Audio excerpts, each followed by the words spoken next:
Greetings to everyone. Just to let you know that we are waiting for our speakers to join and some of the participants to join before we start, and we should be starting in the next few minutes. Thank you. Thank you very much.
Simka, do you hear me, please?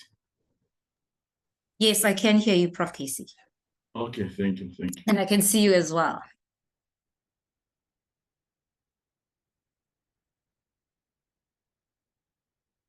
Do you have my PowerPoint?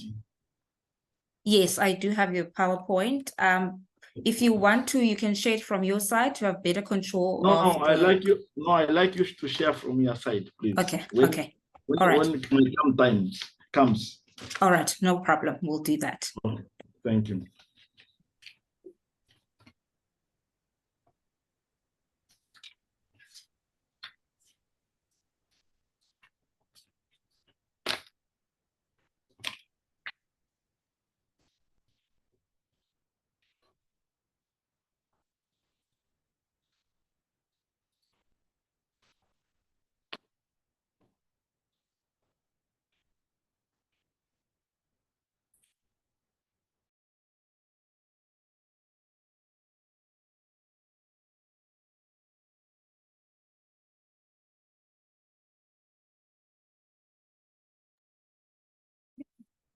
I think we can start now.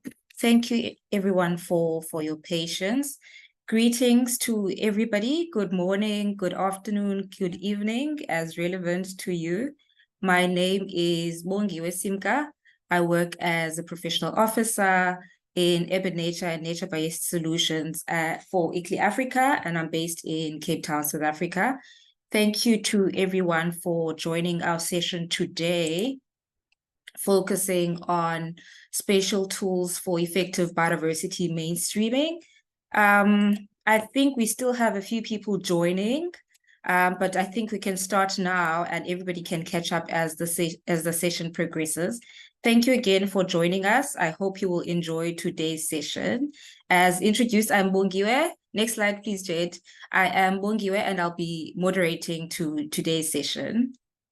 And I hope to do it some justice. Next slide, please, Jade. I think just a bit of context in terms of our session for today. As I mentioned earlier, it focuses on spatial tools specifically for mainstreaming biodiversity considerations into planning, into decision-making at the local level. And I think we know that in the last few years, we've seen a rapid increase in the use of spatial data, in the use of maps to drive biodiversity conservation, to inform decision-making and to increase awareness across the various scales.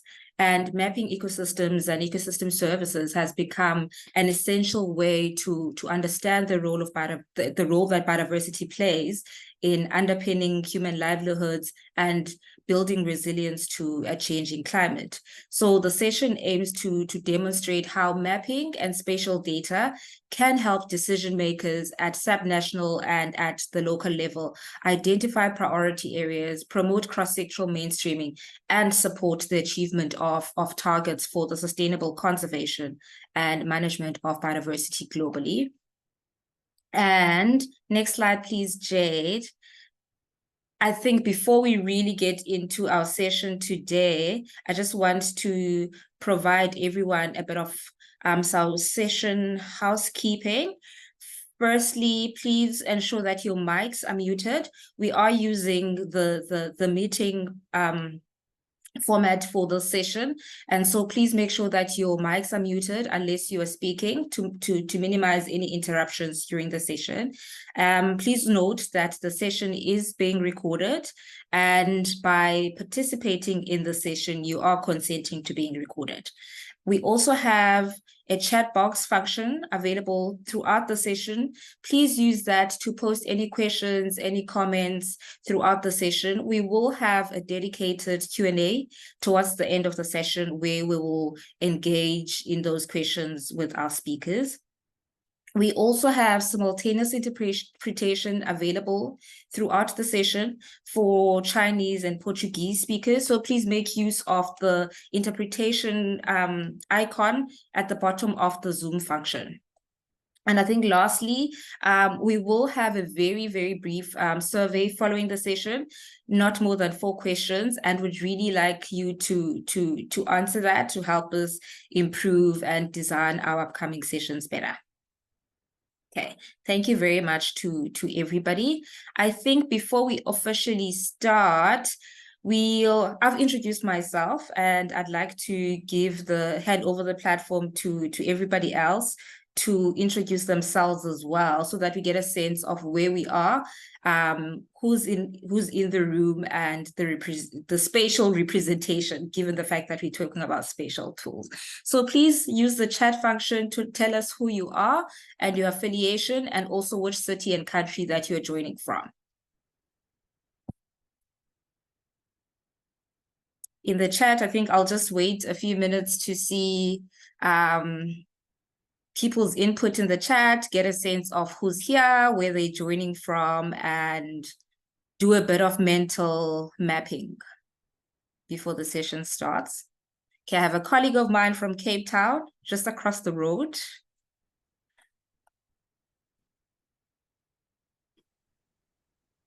Maybe should I start? Hello? Yes, I can hear you. I just need to figure out who is talking. Sorry, I just have to navigate to No worry. My name is Alamak Tasso. I'm joining this session from WRI Africa, based in Addis Ababa. I'm working for WRI as urban development specialist, and I'm here to share our experiences in green space mapping in African cities, mainly focusing on Addis Ababa. So I'm very much happy to be part of the session, and thank you. Thank you very much, Alamak, who's joining us from Ethiopia, and who'll be speaking later in the session about their own work in terms of mapping in Addis Ababa. So I'm looking forward to hearing that. Let me see some of the other entrants from the chat. We have a lot of people from Cape Town. We've got Dr. Mona Lisa, who's joining us from New Delhi, India. We have representation in Hermanus in South Africa as well. Dar es Salaam. Hermanus again. Okay. In Dar es Salaam, yeah. In Dar es Salaam, I'm Alphonse Casey from Dar es Salaam. I'm a professor in urban planning, working at Ardin University, but also I'm an advisor in the Interact Bio project. And I will be sharing our experience on the issue of the thematic atlas for Dar es Salaam. Thank you so much, Prof. Casey, for that introduction. I think one last minute to see who else is joining. before we continue. We also have Luisa from Brazil, Beijing as well. Okay, which is great. Thank you very much to everyone for those introductions. You're still welcome, if you have not done so yet, to add your own introductions in the chat as we go through the session. I think just to run through our agenda for the day, we're looking at a bit of a welcome and introduction, which is taking place now, and then we'll look at some case studies from the Global South, where we've got presentations from Prof. Kiesi and Alemakef, sorry, or as mentioned earlier, India and Beijing as well, where they share with us some of the ways in which they've used maps and spatial data to mainstream biodiversity considerations across their various contexts. We'll also move to a panel discussion where we'll get a better sense and insights and experiences from some of the other professionals from academia, people who work closely with cities and city officials in terms of the experience in the journey of using spatial data to inform decision-making, cross-sectoral mainstreaming of biodiversity across the global South. And then towards the end, we'll open the floor to the audience to engage with our speakers and with each other, basically, through a Q&A session. And lastly, we will close the session. Next slide, please, Jade. And I think before I hand over to our speakers, just a bit of context and a bit of background on the Integrated Action on Biodiversity project, Interact Bio for short, which is the host project for this particular session. Interact Bio is a Global South initiative that's funded by the German Federal Ministry of the Environment, Nature Conservation, and Nuclear Safety, and has been running since 2017, with its implementation cutting across 6 countries in the Global South, namely Brazil, Tanzania, India, South Africa, China, and Colombia. So the project is implemented by ICLEI across its various regional offices. Next slide, please, Jade.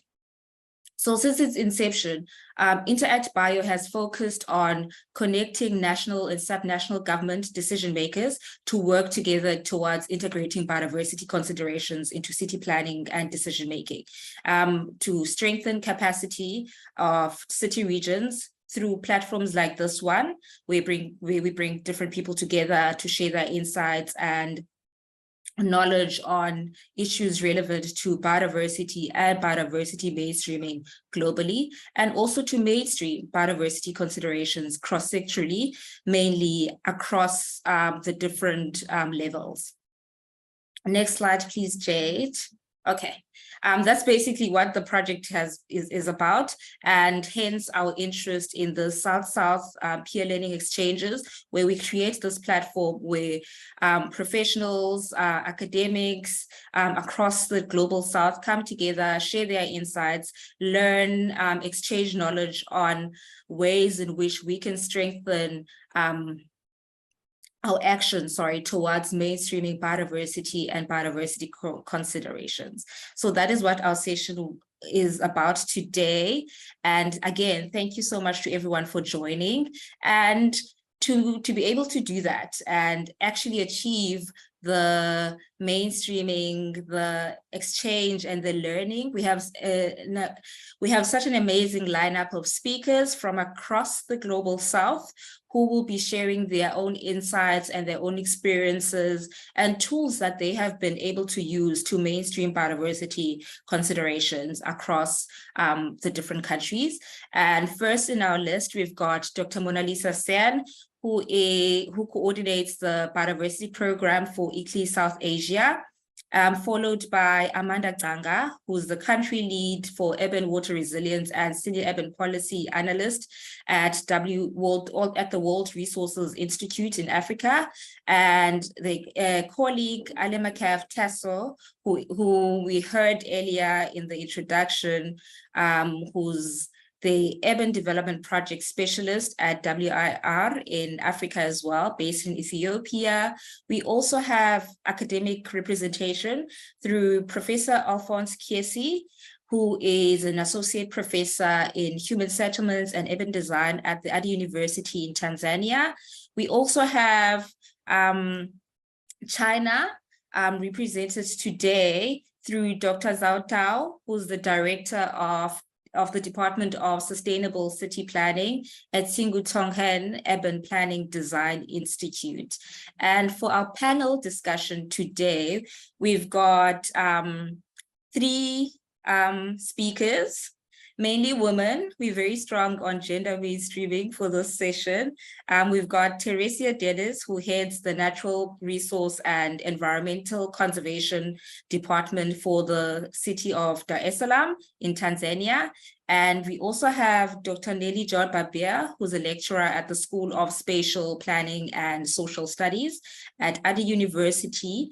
And last but definitely not least, we've got Marilia Israel, who's the regional biodiversity advisor from ICLEI South America. So welcome to all our speakers. Thank you so much for honoring our invite and being willing to share your insights, lessons, and amazing work with all of us today. I think without spending more time being the only person talking, I will hand over to Dr. Mona Lisa Sen, who will be sharing with us some insights on some of the mapping and spatial work that they have done in India through the Interact Bio project. Thank you very much, Mona. I will hand over. You are welcome to start sharing. You should have access. Thank you. Yeah, thank you so much. Is my screen visible? Now, yes, it is. Yeah. So I'll just talk very briefly on some of the mapping initiatives that we have undertaken through the Interact Bio project. And these initiatives focus on mainstreaming biodiversity conservation. Okay. So one of the major things that we did in all the Interact Bio cities, India has 6 of them, right now I'm just showing 3 of the maps, is developing the natural asset map of the city.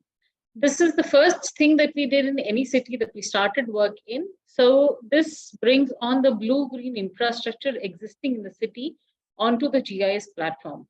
Cities in India never had such maps. They, of course, some of them have the land use land cover maps, but beyond that, nothing. It goes down to just mapping the blue-green or the natural assets. Cities have appreciated this a lot, and they're using this in their master plans now to plan further development activities. In order to communicate the significance of natural assets in a city, these same natural asset maps were converted into illustrated natural asset maps, wherein the biodiversity elements were drawn out in a fashion which is representing the city in some traditional art form. Like the Gangtok has a very traditional art form called Thanka arts. That's how this Gangtok map looks like. Similarly, for the other cities, we've developed these maps. These maps have been taken up by the city and are displayed in several parks in the cities and are helping citizens communicate and understand the biodiversity wealth and the natural assets that they have in the city. This one is what we did for Jammu. Another thing that we've helped cities in, actually cities had requested us that the Indian cities at times do tree census, but it is not brought on to the GIS platform at all. So while cities do know how many trees they have in several cases, they do not know the spatial distribution and thus are not able to plan out areas where plantation needs to be augmented or certain areas need to be cordoned off for undertaking any kind of development activity. These are the kind of tree maps that we have developed for all the cities, again on the GIS platform. Another thing that we've developed on GIS platform for cities is the permeability map. This maps out all the area in the city which is not concretized. And this has terrestrial as well as water bodies in it. These maps, along with several other maps, have helped to develop the city biodiversity index, which forms the baseline of the existing biodiversity, as well as the governance and the ecosystem services provided by the same. All the Interact Biocities now have the City Biodiversity Index, wherein gaps have been identified and cities are working on how to address the gaps. The natural asset map that I've shown in the beginning is something that has formed the backbone of the local biodiversity strategy and action plans that have been developed for all the Interact Biocities. From the natural asset maps, cities have had a lot of discussions, consultations to come up with what are their critical ecosystems which form the focus area of the LBSAT. And from there, the actions and goals are then worked out for any LBSAT. Coming to another smaller initiative that we've been doing in several cities is doing up handbooks of trees in the cities. This is not just limited to taking photographs and adding descriptions of cities, but we've been marking the trees on a GIS platform and bringing it into the books. What you see here is an example of Kochi, which is wherein Subhash Bose Park is one of the biggest parks the corporation manages.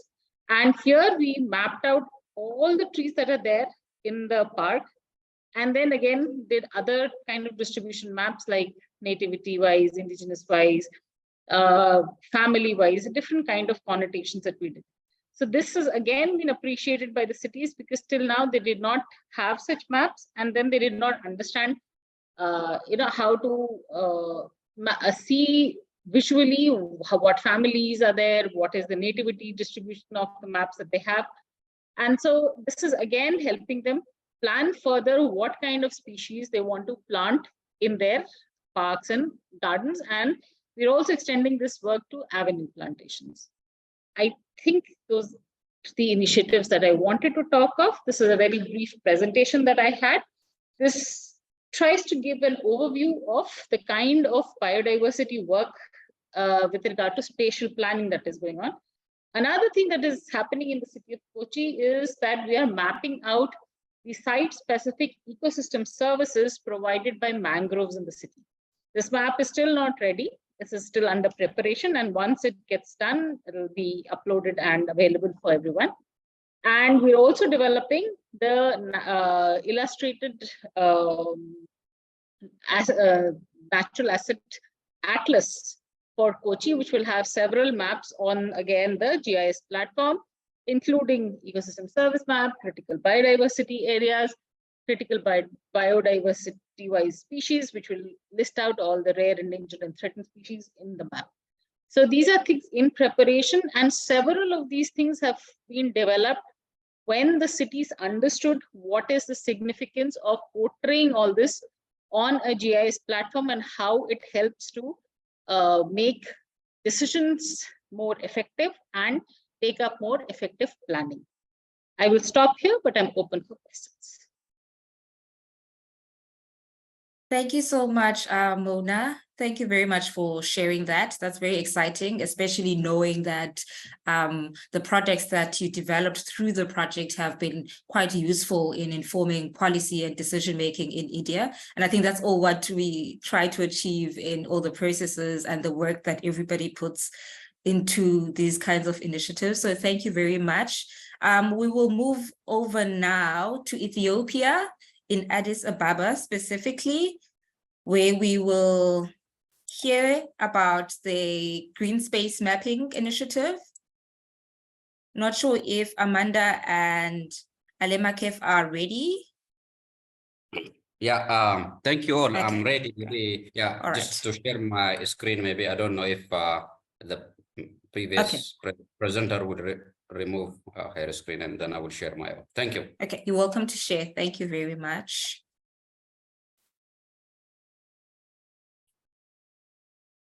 So have you seen my screen? Yes, I see your screen. Kindly put it on slideshow so that everybody can see it clearly. Maybe just what?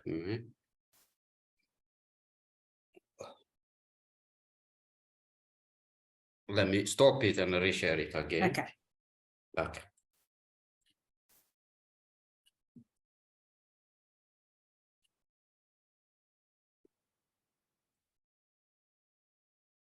think if I am not mistaken, if you try and use function and F5, it should be able to go straight into, or just F5, it should be able to go into presentation mode. Okay. F5. Yes. But okay, I don't know. I cannot manage it here. Let's. If you are seeing my presentation, let's continue with the discussion. Are you okay with that?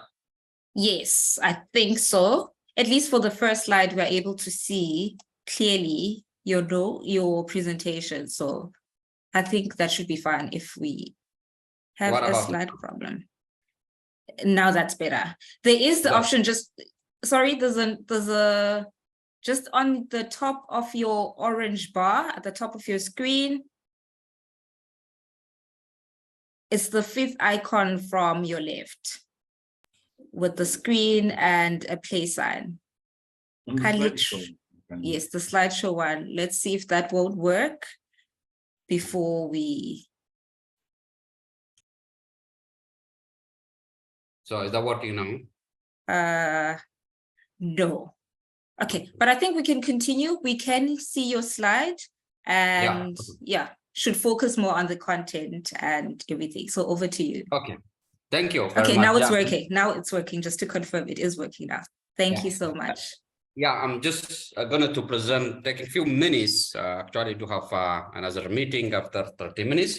So I want to share one of our Cities for Forest project deliverable in Addis Ababa on mapping the green spaces in actually 3 African cities, but my focus will be how we were just assess the green space availability, accessibility, and things like that in Addis Ababa only for this session. So as an outline, maybe I don't want to take more time about this introduction methods and things like that. Just let me move directly to the subject matter. So the general objective of this assignment was just to assess green space inequality in 3 African cities, Addis Ababa, Musanze, and Kumasi. But my focus will be only in Addis for the time being, and maybe we'll share another time for the rest of the cities. So this activity mainly focusing on the mapping of the existing green spaces in cities and assessing how far those green spaces are from different communities and identifying areas for green space expansion to promote more equitable access to green spaces by all residents of the city. By doing this, our objective was just to meet and to build the capacity of the cities to understand and address how inequalities in green spaces in their cities and setting them up for better implement new green space development in the future.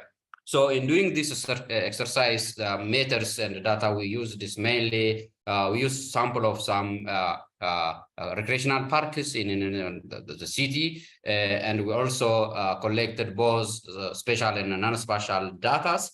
And the spatial data are mainly collected from different satellite image, which we use to analyze and identify some of the green spaces in the city boundary. We also collect some qualitative data through interview FGD from key relevant stakeholders, residents of the city and the like. And all based on that one, we collect some spatial data from satellite image to assess and map the urban green spaces in the city area, mainly their size, spatial distribution, and accessibility. We also just collect this raw network spatial data to assess the physical accessibility of those urban green spaces based on the distance from the roads and their associated space and distance. Also, we collected a spatial data related to the boundary of the city itself. And as in addition to this spatial data, we also collected non-spatial data from face-to-face interviews, FGDs, as well as conducting some key informant interview as well as observation. So after we collected all those data, just use ArcGIS 10.8.2 specifically network analysis tool and the spatial analysis tool, as well as the NDF, and this is embedded in AirDAS image software and Spaces version 26 to present and to analyze the results of the assessment. So prior to just starting this assessment, actually, we want to measure the accessibility of green spaces in Addis Ababa from 3 points of view. One is from the physical accessibility, how they are remote or proximity to the residents of most of the people through buffering and network analysis. And the other one is from financial accessibility in terms of entrance fee, willingness to pay, inclusiveness, mainly when we say inclusiveness in terms of the availability of facilities such as securities, other amenities in the green spaces. So based on that, we came up with mapping of the distribution of green spaces in Addis Ababa. As you can see from the slide, most of the green spaces are unevenly distributed and concentrated in the northern part of the city, where the rest of the cities are greatly lacking green spaces. So this indicates that most of the people, actually, majority of the people in the city are devoid of accessing the green spaces, as their distribution is very uneven and concentrated in some part of the city only. When it comes to the physical accessibility in terms of distance and things like that, there are international recommendations to say that the green spaces are accessible, not accessible, and the like. We mainly use the UN Habitat description of how we can categorize green spaces accessibility, and it recommends that if they are located within less than 400 meters, they are more accessible. If people are forced to travel more than 400 meters, it's unlikely to be accessible for them. So with this, as per the data we collected, it's only 1.1% of the city residents who are accessing green spaces within 0.4 kilometer or 400 meters from their residence, and 12.6% of the population are forced to travel over 1.5 kilometer distance to access the green spaces, and the majority, even over 62%, are even access green spaces over 10 kilometer distance. So the other one is in the, as I said, in terms of parks, these are green spaces, but in terms of parks, recreational parks in the city, similar to the green space, parks are also unevenly distributed across the city, as you can see from the slide presentation. And the map showed that most of them are found in north and the northwestern part of the city, whereas the rest of the city areas are still lacks recreational parks too. So just to say some results of the mapping exercise we have done in terms of accessibility, most of the recreational parks even are unevenly distributed and still out of service. Communities are out of service from the existing parks, as they are forced to travel over kilometers of distances to access those parks and recreational areas.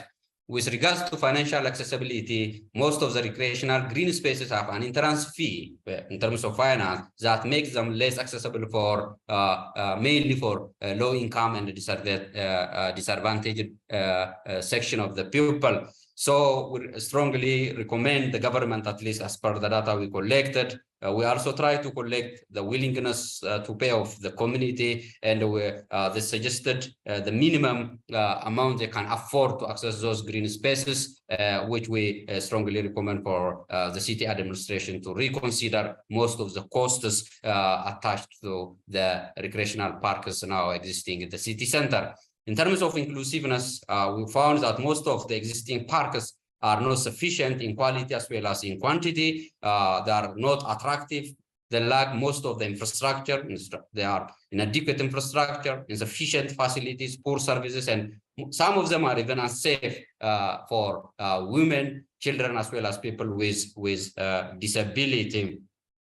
When we look at the financial accessibility of the parks, actually, some of them do not require any payment, but few of the parks which are recently built by the city administration as well as through the initiative of the Prime Minister, they requires over 300 Ethiopian birds as an entrance fee, which become beyond the affordability of most of the city residents. So we found that the newly built parks, which have more facilities, well furnished, relatively with older ones, with good status, their accessibility to the low-income families are very high. They are inaccessible, as people are expected to pay more to access those green spaces. In terms of inclusiveness, as I've said, they are not as much attractive, inclusive. Some crime activities are also observing here and there, like pickpocket, car park theft, and even in some occasion we found that people are harassed during visiting those green spaces. So weak security is also one of the issues highly mentioned by the respondents during the assessment period. In addition to this, we are also trying to look at what are the main challenges now the existing parks and the green spaces in the city of Addis Ababa are facing.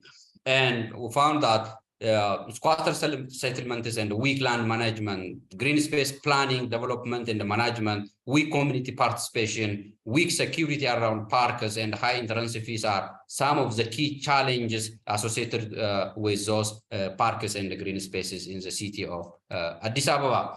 As a conclusion, as I've said earlier, most of the existing public recreational parks are inadequate in terms of quantity as well as quality. They are unevenly distributed across the city, where most of them are concentrated in some part, mainly in the northern part of the city, where the south and the southeastern parts of the city still lacks parks as well as green areas. And even most of them have inadequate infrastructure, the recreational parks, no seat, lighting, security, fence, which makes them really inaccessible for women, children, as well as people with disabilities and the like. In addition to that, poor services and unsafe environments are also the other things which mostly observed in most of the recreational parks and the green spaces found in the city of Addis Ababa. I think I need to stop here in the course of time, and maybe if I'm here, I will respond to some of the questions that might be come up from the respected guests. And thank you, and over to you, Madam. All right, thank you very much, Ali Makef. That was very interesting. I think it's like some very nice lessons in terms of the value of mainstreaming nature considerations into planning, because it talks a lot about mainstreaming nature-based solutions within urban spaces and the value of having such for a lot of the benefits that they provide beyond the environmental, the social, and how important accessibility would be. And also, I think this work has probably done a lot in terms of influencing urban planning and urban design in Ethiopia, because it provides a very spatial idea of where the gaps are in terms of the distribution of natural environments and natural landscapes within Addis Ababa. So thank you very much for that presentation. I do hope that you will still be around to respond to any questions that people might have. But I think in the meantime, should you have any questions about the presentations that we've had, you're welcome to pop them in the chat throughout the presentation. We will have the dedicated Q&A slot later in the session where we will go through the presentations and allow our speakers to provide some insights and respond to those. So thank you very much to our speakers. We will now move on to our third presentation for the day, all the way to Tanzania, Dar es Salaam, where Prof. Kiesi will be talking to us and sharing some of the experiences in the development of the thematic atlas, which was one of the outputs developed through the Interact Bio project implementation in Tanzania. Jade, may I request that you please share the slides? Prof. Kiesi has requested that we share them from our side. Okay.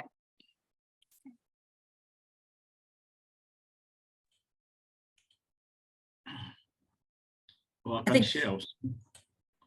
Over to you, Prof. Kiesi. I think, well, Okay. do you prefer to share them, or should we go ahead and share them from our side? You can go ahead. Okay, okay. Thank you so much. All right. Thank you so much. Over to you, Prof. Casey. Okay. Yes, thank you very much. Yeah, I'm sharing with you something on the strategic prioritization of green open spaces in Dar es Salaam. And I'll talk about the thematic atlas tool for support for the people, nature, and climate. And this is part of the interactive South-South learning experience. Next slide, please. Yeah, Tanzania is the fast urbanizing society. And by 2012, Dar es Salaam city accommodated about 10% of the total population of Tanzania. And there is a high demand for land for settlements and the industrial development, a lot of high residential development, especially in the city center and also in the suburbs. Next slide, number 3, please. Yeah, at the same time, urban residents are reliant on nature, as you can see, and peri-urban agriculture as well, artisanal fishing in the peri-urban near the sea here, but also urban agriculture in some parts of the city. And the city of Dar es Salaam is also located in a globally important biodiversity hotspot, the East African coastal sea. Remnants of these coastal forests and associated wildlife can be found within the city. Next slide, please. This slide shows an icon of Dar es Salaam has a long history of greening, as you can see here. But the spatial allocation of greening funds has not been strategic. There's not much money which has been allocated for funding for green spaces, especially greening the areas within the city. As a matter of fact, then a thematic atlas of nature's benefits to Dar es Salaam was co-developed, and with a wide range of stakeholders to provide a strategic and a spatially justified allocation of the city greening funds. The atlas is based on ecosystem services thinking, which highlights the societal and economic benefits of the green open spaces and regraded areas, vegetated areas in urban and peri-urban contexts. Data sources for developing the atlas, of course, came out from a land cover, was used as a base layer, and some spatial data layers also sourced from the internet. We used the internet to source some of the materials. Some spatial data provided by the city and national government departments, especially the Ministry of Lands, and also some NGOs provided some input there. Some maps, for example, the city biodiversity map was constructed using expert knowledge, and then it was digitized. Spatial data, including geo-referenced imaginary and vector shapefiles, were used to link the spatial location of issues by themes with the spatial location of existing green spaces. This approach showed areas in the city where social benefits can be enhanced by greening. The 7 themes of the atlas included livelihoods, where a lot of activities which are for development for the people's residents who are in the city, water areas, public health services like cleaner air, solid waste management, public health in terms of healthy communities, and then climate change or city cooling area issues, and the climate change, which also include the issues of reduced flood risk, especially in the area of flooding. But then the 7th theme was the biodiversity of the city. This was the results of the atlas map, which was prepared, And as you can see, we had some greenish, but also we have what we call transport, but also people recreating themselves, especially the youth, and the map which was actually prepared. Next, please. To create the atlas, map layers showing ecosystem services associated with green spaces were overlaid with the locality of urban problems such as heat and flooding. And together, these aspects provided a logical and spatially explicit basis for prioritizing the city's investment in green open spaces. A city may choose to plant large numbers of trees where areas of extreme urban heat overlap with areas of high air pollution, for example, around bus terminals. Benefits of the atlas of the thematic map are several benefits, but as you can see here, it was a collaborative exercise where several people are involved. Next, please. The benefits include the atlas is an effective planning tool at the macro and the city scale. At macro level, it can be used for planning in the city level, but also the city scale at the city scale level for the implementation of green and public spaces and a tree planting.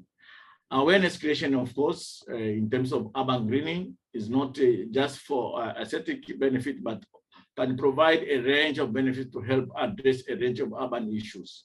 The atlas can be also developed for any city without the perfect or complete information and data, as it will be demonstrated by one of my colleagues. And it may also therefore have wide applicability to cities, experiences, resources, especially spatial data constraints. There are several lessons which we can learn from this, the preparation of this atlas.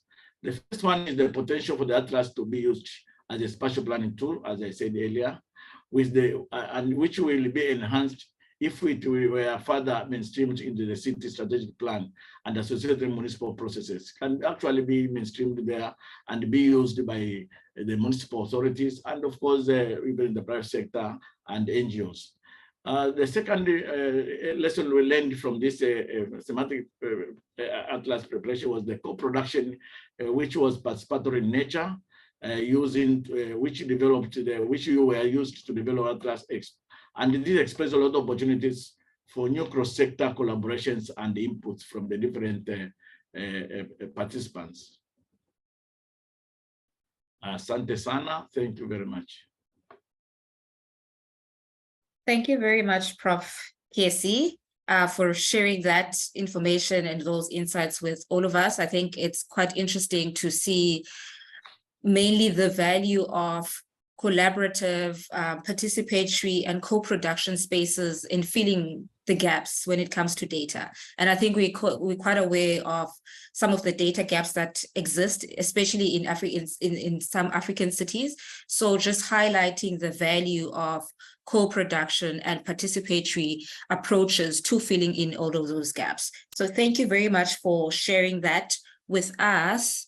We will now move on to the last presentation, all the way in Beijing, China, where Dr. Zhao Tao will be sharing some insights with us. You are sharing the presentation from your side, just to confirm. Okay. Okay. Can you see the presentation? Great. Okay, now I think today actually I'm going to introduce some of our works from our team. We're actually tried to explore tools for urban biodiversity for many years. So pretty much what I'm talking about is about different tools like policy tools, big data tools, and a tool that we actually made, which is called total ecological benefit. So in the year 2020, actually, we have announced a study that's called Urban Biodiversity Framework, together with WWF and so it's kind of a Chinese version. So to promote that for urban biodiversity policy mainstreaming in China. And in this study, we have proposed strategies and actions with 6 strategies, including 25 actions, including promotion of investigation and studies on urban biodiversity and shared data platform, urban biodiversity notions, including spatial planning, restoration of urban ecosystems, and urban biodiversity, including in local policymaking process, and the promotion of green finance and investment, and promotion of public awareness and public participation.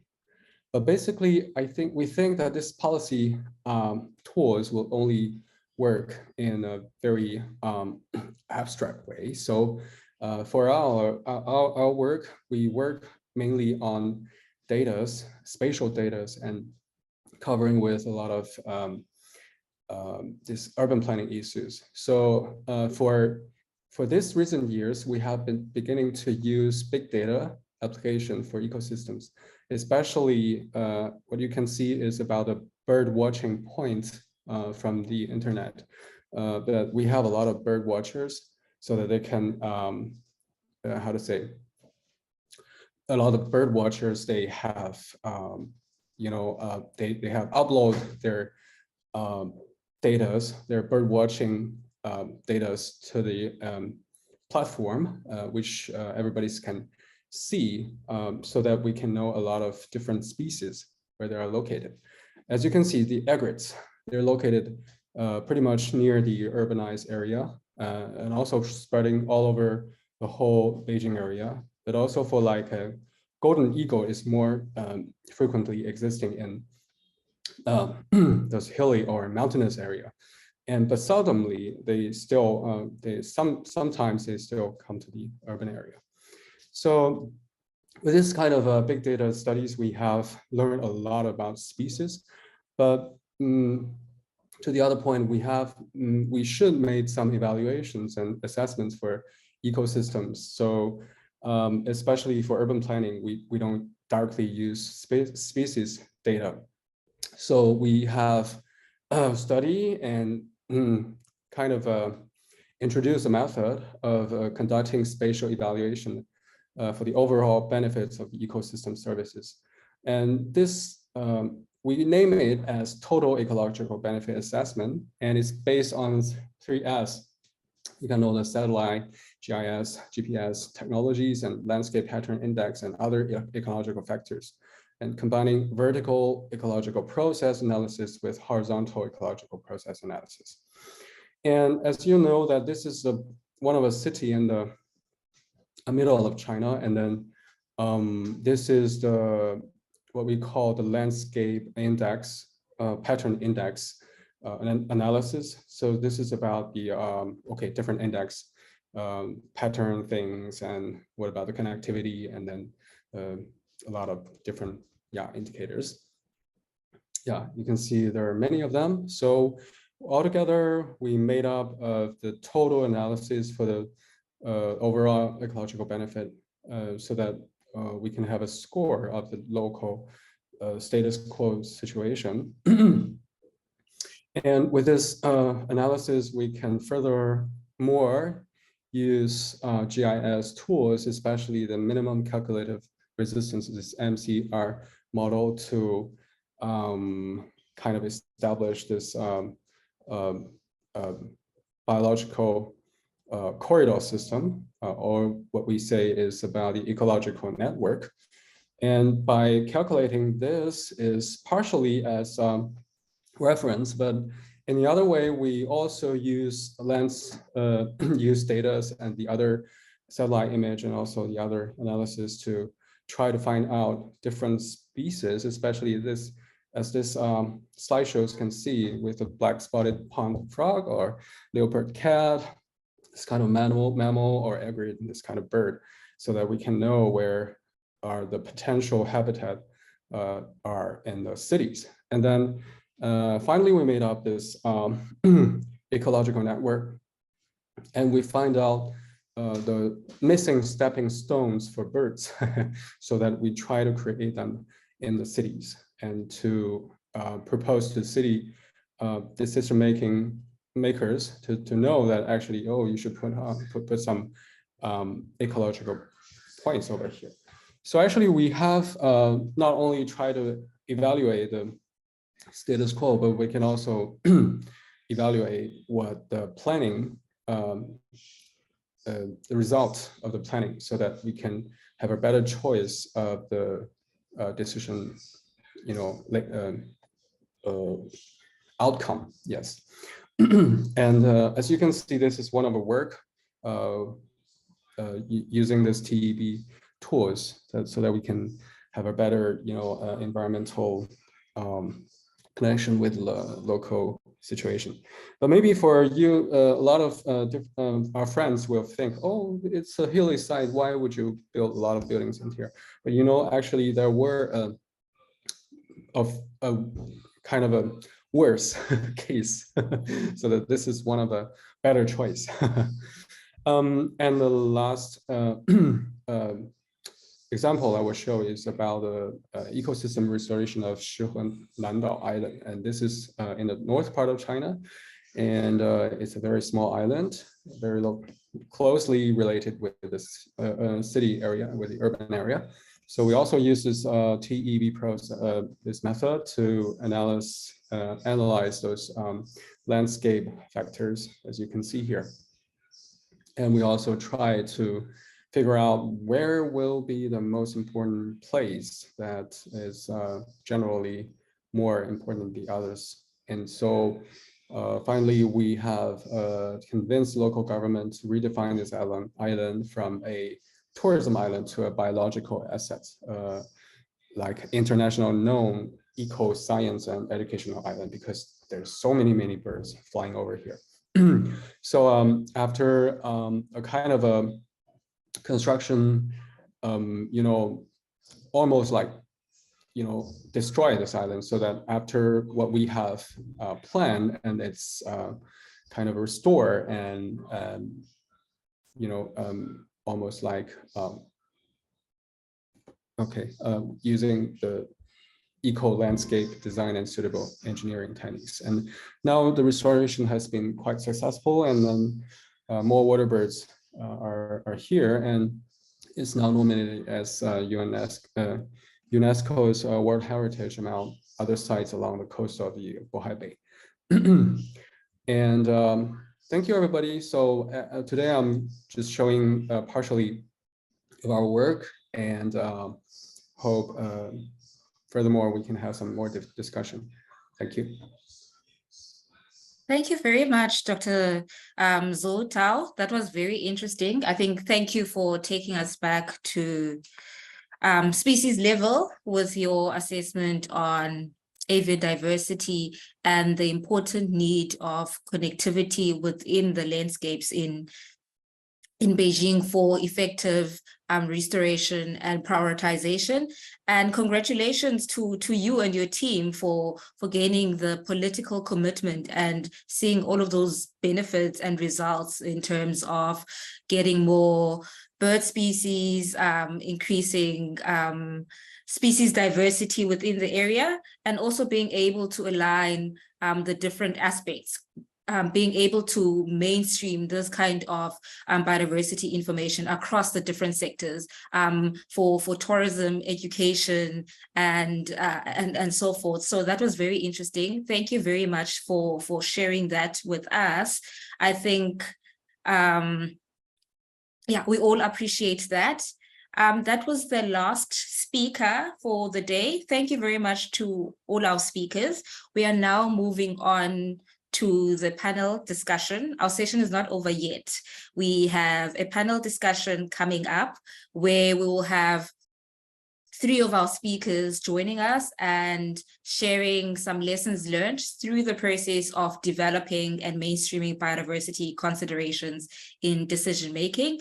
So this discussion is going to focus on, it's very much conversational, and will focus on the experiences working on the ground, from being involved in the policy space, academia, and as a practitioner who works very closely with cities to develop those tools, to mainstream them, and work towards closing and bridging all of these gaps. So thank you very much to our speakers. I'm now opening the floor to our panelists.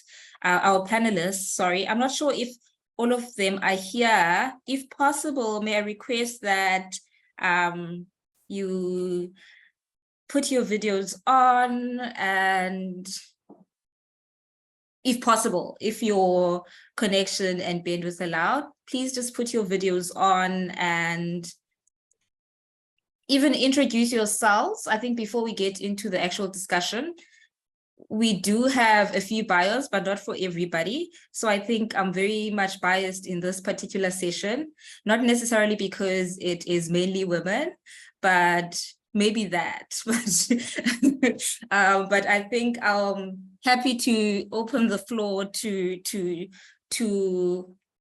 all of you to firstly introduce yourselves. I think I'll start with Teresia. I'm not sure if Teresia is here. Let me just try and confirm. Okay, I think while we wait for her to join us in, okay, hi, yes, I can hear you. Yes, I'm here. Okay, welcome, thank you for joining us. Do you maybe want to introduce yourself briefly, just a few sentences in terms of who you are, where you're joining us from, and yeah, before we start the conversation. All right. Well, I'm Teresia Dennis and joining from Dar es Salaam City Council. I'm the head of unit for environment, natural resources and environment conservation. Nice to meet you all. Thanks. Thank you very much, Teresia. Dr. Nelly, do you maybe want to introduce yourself and before we start?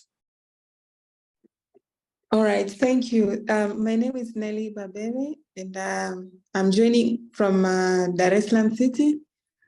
I work with RV University as a senior lecturer, but also I'm the Dean of School of Spatial Planning and Social Sciences. Thank you.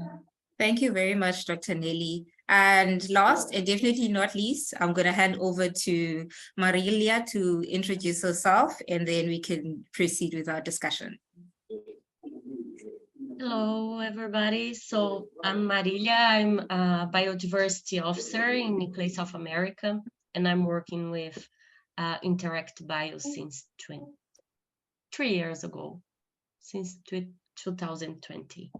Okay. Thank you so much, Marilia.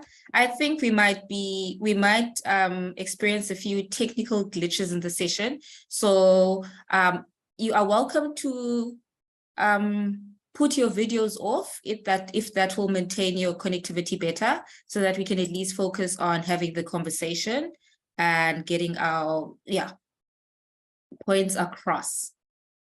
I'm not sure if Dr. Nelly is still here or we lost. Okay, I think she is still here. Yes, I'm here. Okay, that's fine. Thank you very much for introducing yourselves. I think I'll probably start maybe with Teresia, and I think just get her insights as a city official who works at the policy interface. What are some of the challenges that you've experienced in mainstreaming biodiversity maps and spatial data at the local level? I think it's very interesting because we work towards developing all of those tools, but I think the realities on the ground might not always be allowing. So I think just maybe in some few highlights and reflections from your side in terms of your experiences in mainstreaming these kind of tools and resources in the context of Dar es Salaam.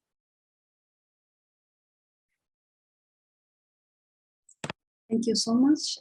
First of all, I would like to thank ICLEI for convening this meeting, this platform, for cities and other experts to share what the good work that has been done in cities and other experts in managing biodiversity and putting and implementing environment actions in our various areas. As the Professor Casey mentioned, Dar es Salaam is one of the most populous city in Tanzania, and a very important biodiversity hotspot in the country, but also at a very big risk of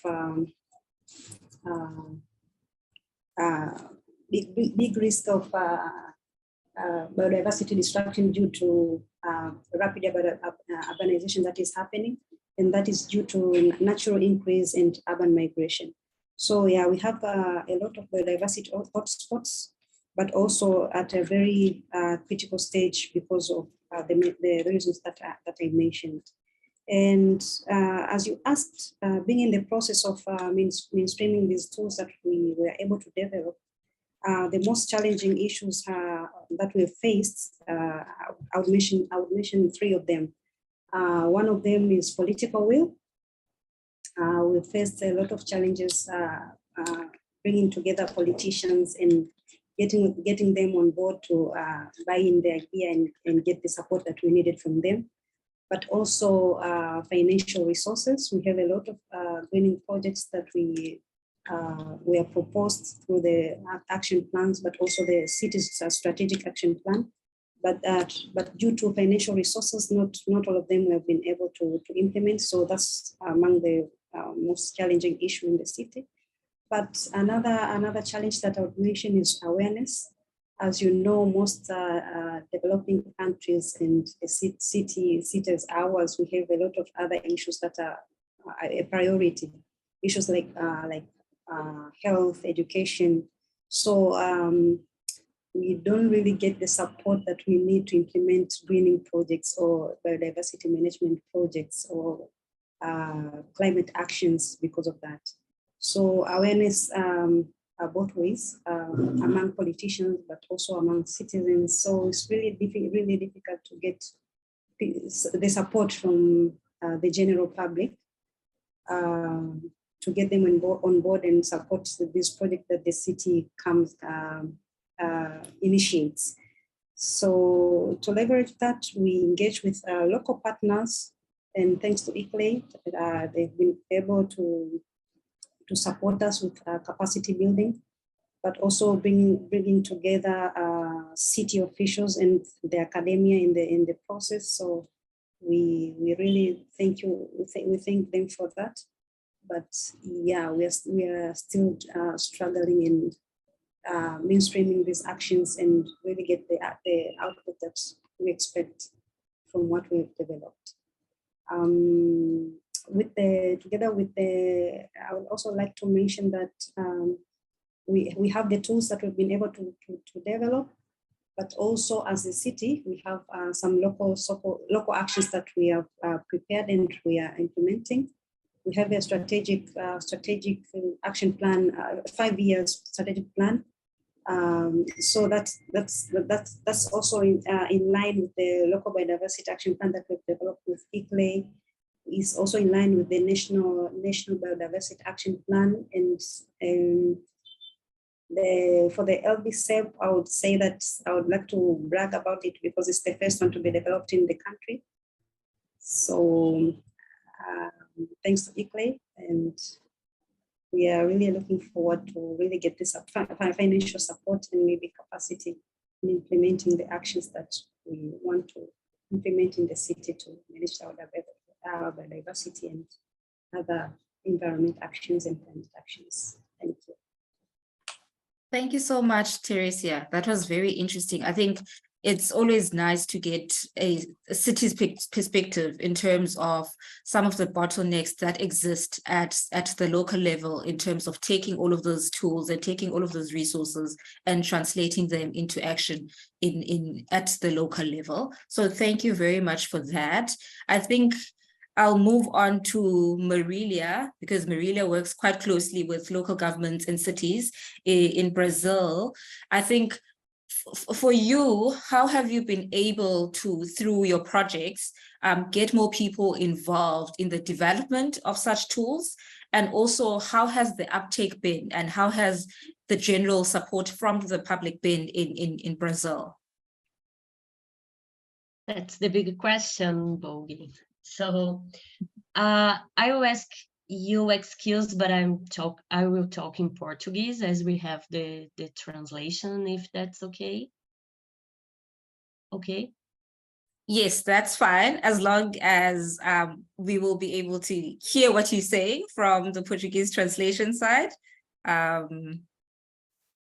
Okay. Let me just confirm.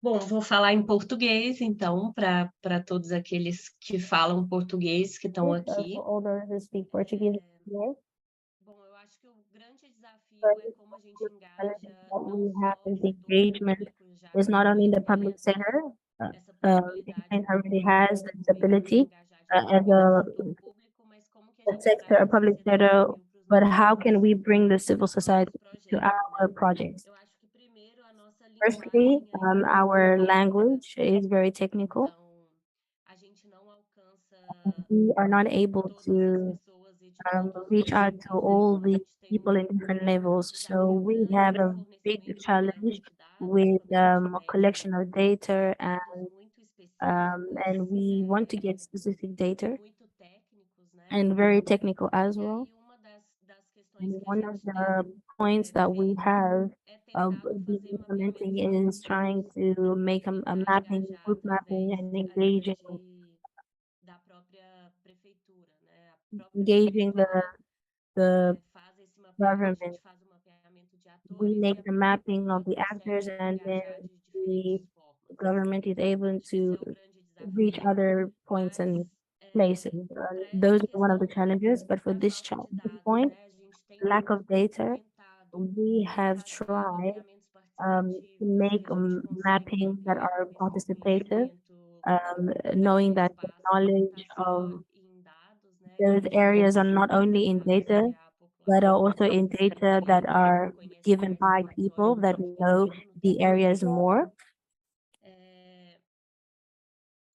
E aí, eu acho que And o grande also, problema que a gente tem no one of the problems engajamento that we have with não é só a engagement linguagem, mas a is not gente only tem the esse problema language, de que às vezes but aquela the comunidade problem está of the resolvendo problemas mais urgentes, entre focusing on more aspas, né? important Muitas problems, dessas for comunidades que a gente example, and many of precisa these communities envolver, we falando need pelo them lado to do involve Brasil, them. assim, tem And muita gente speaking on an aspect preocupada of com Brazil, we are more comida e worried moradia, né? food Então, and living, housing. So biodiversidade, o que a gente biodiversity that we are fala, trying não to está solve diretamente is not relacionado a eles, necessarily com essas questões mais urgentes. linked Agora, with para que these seja mais points, claro, and é a we need to be relação entre a clear prestação de serviços between ecossistêmicos, moradia e the comida. offering of services Então, eu and acho que a like and linguagem also que a with gente food fala and housing. So the vai language ser in a which we're grande speaking mudança para in atingir will be the great change that will help us um reach parcela maior assim, the da população partnerships com that we a want forma que a in the gente consegue population, so that we can aquisição have de resultados, né, e de results iniciativas de forma and mais justa, initiatives mais that are just centralizada and more e mais centralized acessível. and more Eu accessible.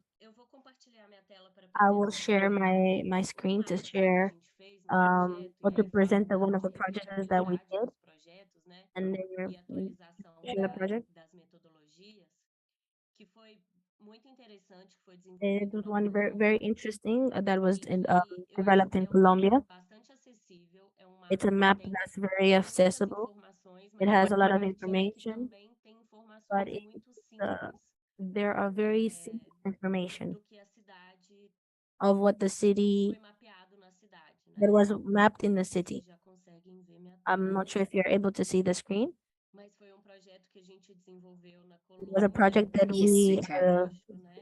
made in Colombia, and we made a diagnosis De serviços ecossistêmicos ou that conservação da natureza ecosystem desenvolvida. services E that aí a were gente tem available to the diversas people, etapas. Então, and we have different o phases. mapa com todas as The informações map with all the information, que foram mapeadas, né? Um mapa muito completo em que and it's something that was really well especifica quais são as developed, that has very as specified contribuições da natureza. contributions that the nature has for Tem um people. mapa And then we have another map o que está acontecendo a nível that of what is happening in the at the level of stocking of carbon, and that is also a point that has been mentioned a lot. You have another phase, that is the information that's very more simple and in a poetic form of what is happening, and a card of what the city consists of. I'm not sure if you're able to see it clearly. These are the parks and what is the form and foundation of this city. And then the last one is with regards to sticks of the water. What happens with the the rivers? What happens with the rivers and how they impact the society and how it affects the whole society? So whoever receives this information, they may not understand what's on the map, but they will be able to have the documents, which is beautiful, and at home, and they will be able to really get the message more in a more easy way.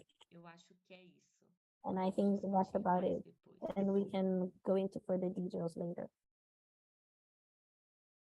Okay, thank you very much, Marilia. That was very helpful. I think, thank you also for the visual.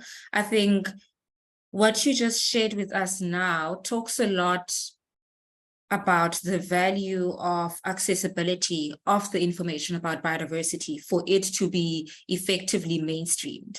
Accessibility in terms of how it's presented to people, how it's packaged, and also in terms of the language that it's presented in two different stakeholders, especially if we're trying to get communities involved in the process and to also get communities to actually take up all of this information and apply it in their day-to-day lives. So thank you very much for that. And thank you also for also highlighting the value of art and creative ways to communicate biodiversity, to communicate the information and the value of biodiversity to communities across Colombia and Brazil. So that was very interesting. I think let us move to Dr. Nelly Babere, who's I'm interested in hearing her academic perspective. So Dr. Nelly, do you mind letting us know how you have been able to leverage spatial data and some of the spatial tools developed in Tanzania to improve cross-sectoral mainstreaming, especially within the academic context? All right. Thank you very much for this opportunity that I may be able to share what we are doing in the academia to try and see how we mainstream spatial data and GIS tools into understanding our environment, especially when we are trying to communicate about ecosystems and biodiversity issues. So as a school, in my university, we train planners, community developers. We also train economists. Through this training, by 2019, as a school, we came up with the idea of looking at public space. So we took our public space as a theme, and after taking it, we worked together with the University of Johannesburg, together with the World Bank, trying to see how, as academia, we may be able to build up ambassadors of public spaces who advocate about ecosystem services and biodiversity at large, using the spatial tools that we train them in our training. So working with the University of Johannesburg, together with the World Bank, we're able to create like over 30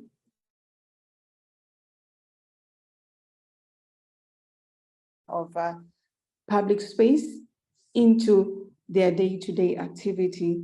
And coming to 2021, we had an opportunity to meet the ICLEI partners, that is the guys from Cape Town University, together with some of them who are at the university, of which, having known our interest in public spaces, they introduced us a tool which Professor Casey has presented, and that is the atlas, a thematic atlas, which normally it talks about how ecosystem services can be integrated into the decision-making, as we had the presentation from Professor Casey. So given the thematic atlas, we use the concept of ecosystem services to try to impart the ideas of ecosystem services in biodiversity to the students who were doing urban design projects on, again, public spaces. So the students were able to use the ideas from the thematic atlas to improve the designs which they came up with. And the group had almost 7 projects, of which all of them were under the public space theme, looking at the public space from at the city level, at a community level, at other setting like the waterfront areas and the forests. In all these projects, the students were able to use the concept of ecosystem services and biodiversity to improve the ideas on how they can make decisions on how better to manage the public spaces which they were producing. And it was really interesting because the city council were very interested with the output which the students came up with. So in the end, training other academia, getting these tools on board in our training communicates these ideas to the future urban managers, or because they usually work in a team. So it's not only for people who deal directly with the spatial data, but also to the people who make decision or help the community to make the decision on their behalf, like the community development officers that we also train.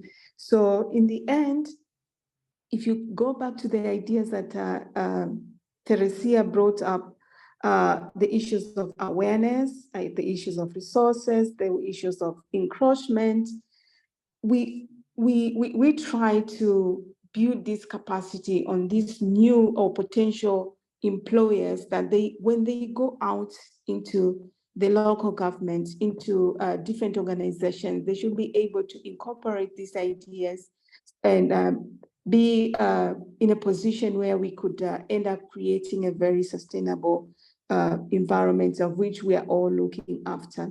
So basically, thematic atlas has been a very, very good input into our training as far as the public spaces are concerned. And given that we also train a lot on spatial data, so integration of all these ideas have taken us to a point where the young people that we train every day are becoming interested with the environment and how to protect the environment.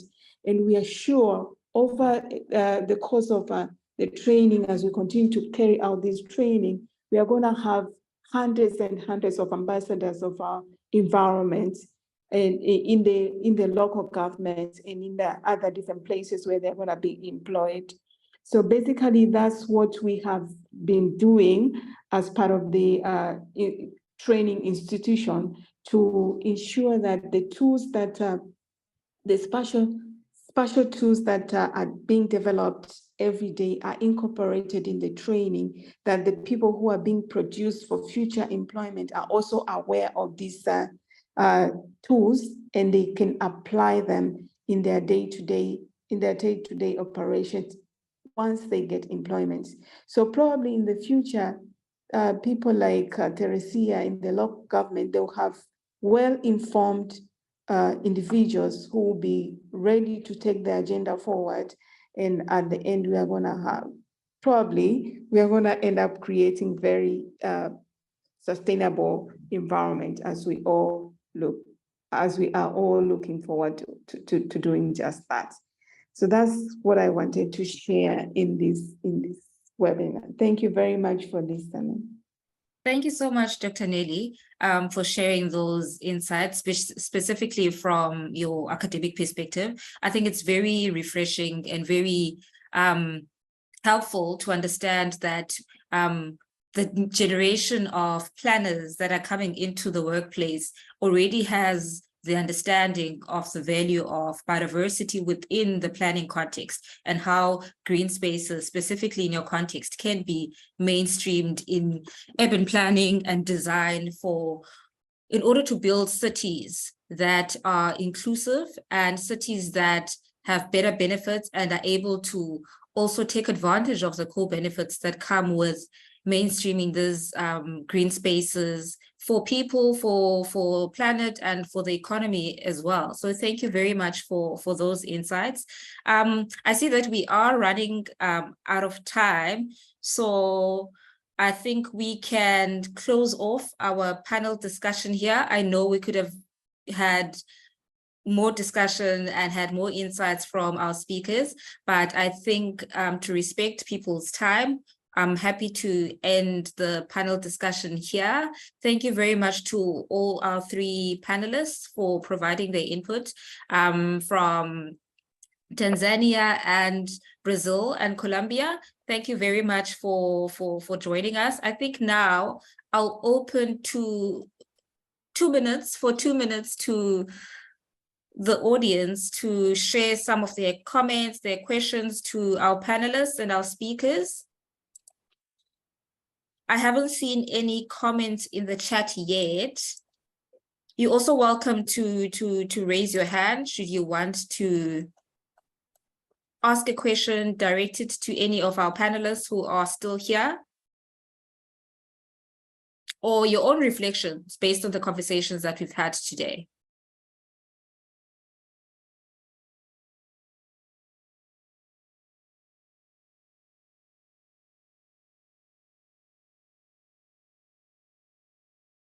I'm not seeing any hands. I'm not seeing any questions or comments in the chat. I think our speakers shared such amazing work and information that they've left the entire room speechless.